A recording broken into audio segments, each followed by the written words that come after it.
La 13e chose, c'est l'arrogance. L'arrogance se manifeste par une attitude de supériorité. Il se croit supérieur aux autres. L'arrogant, à ce titre, veut se faire passer pour plus intelligent, meilleur, plus important que les autres. Il y a 5 traits caractéristiques pour découvrir un homme arrogant. Premièrement, c'est la surestimation de soi.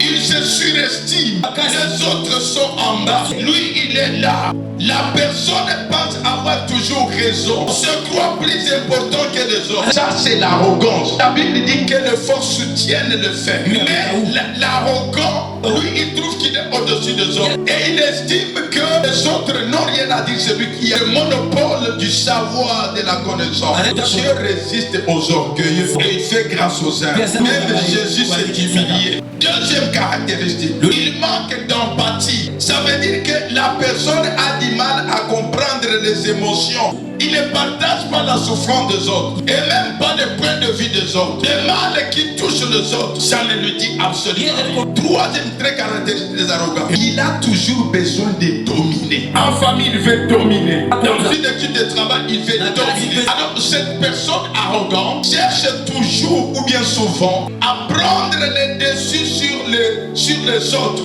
dans les conversations et autres. Il fait toujours par la parole. Ce n'est pas bien dans une famille, que ce soit une famille physique, que ce soit une famille spirituelle. Quatrième trait caractéristique, l'arrogance, c'est une personne qui a une fragilité cachée. Il masque à son arrogance une certaine faiblesse. Alors il fait qu'on puisse les reconnaître.